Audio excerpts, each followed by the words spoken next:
हाय मित्रमैत्रिणींनो, आज आपण बनवणार आहे नारळी भात. तर त्याचं लागणारं साहित्य काय आहे बघा.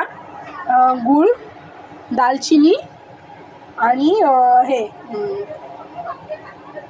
मनुके, बदाम, काजू आणि हे नारळ किसलेला आणि विलायची पावडर.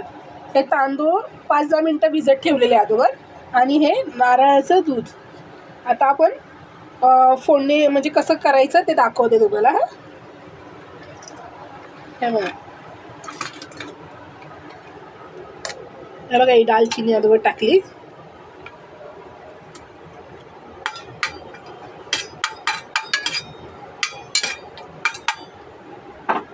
आणि ह्याच्यामध्येच खोबरं परतून घेते.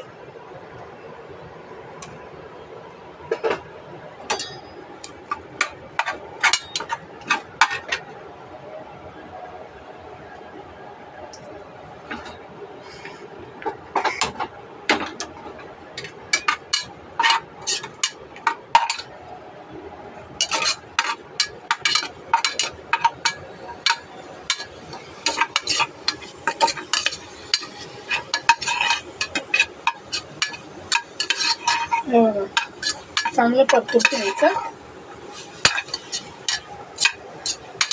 तूप टाकून ठेवलेलं अगोदरच त्याच्यामध्ये.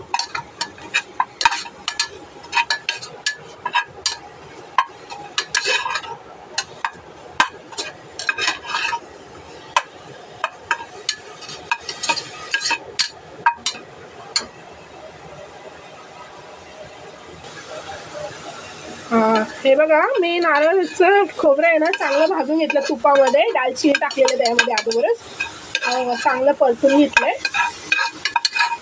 तूप आपलं दिसत आहे. ह्याच्यामध्ये गूळ टाकूया.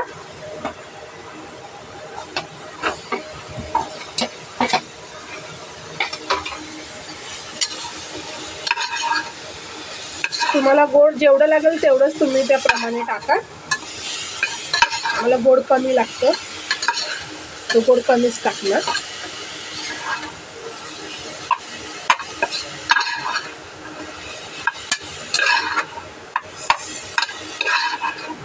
हे वितळून द्यायचं पूर्ण.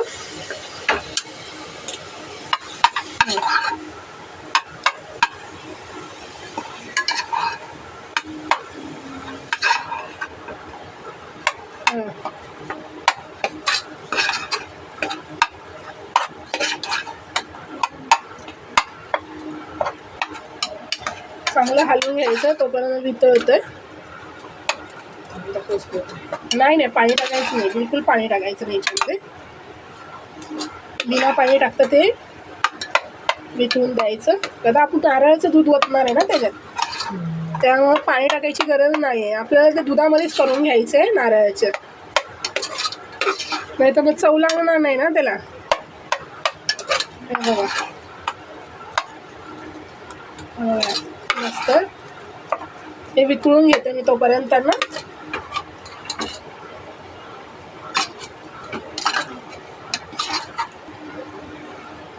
हे बघा, आता मी हे खोबरं गुळामध्ये परतून घेतलेलं आहे. म्हणजे गुळ पूर्ण मॅरिनेट झाला आहे सगळं चांगलं.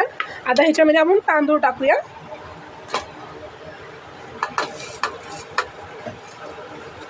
एक 5-10 मिनटं तरी मी भिजत ठेवले होते.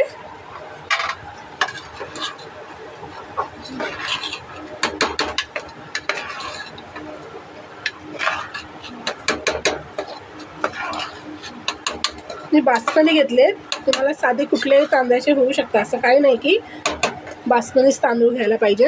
इंद्रायणी घेतले तर खूपच छान. आता इंद्रायणीचे तांदळाचा वास छान येतो. आता याच्यामध्ये आपण नारळाचं दूध ओतूया.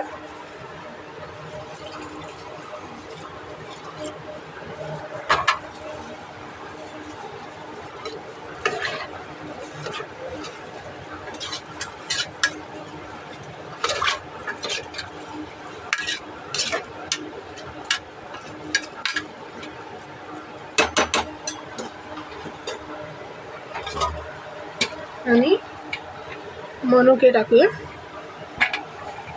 विलायची पावडर,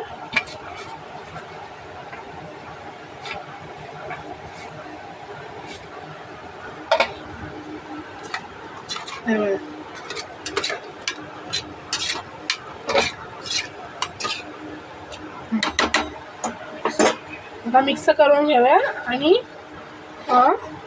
नारळाचं दूध पाणी जसं दूध लागेल ना त्याप्रमाणेच होतं, जेवढे तांदूळ आहेत तेवढेच. आपण भेटूया प्लेटिंगला. हां मित्रमैत्रिणींनो, हे बघा मी हे नारळी भाताची तुम्हाला दाखवलं ना कसं बनवायचं, त्याची प्लेटिंग बघा. हे बघा प्लेटिंग कशी वाटली आहे. लाईक आणि कमेंट करून मला सांगा माझ्या चॅनेलला, आणि तुम्ही पण करून बघा कसं झालं मला कमेंट करून सांगा. Bye, good night.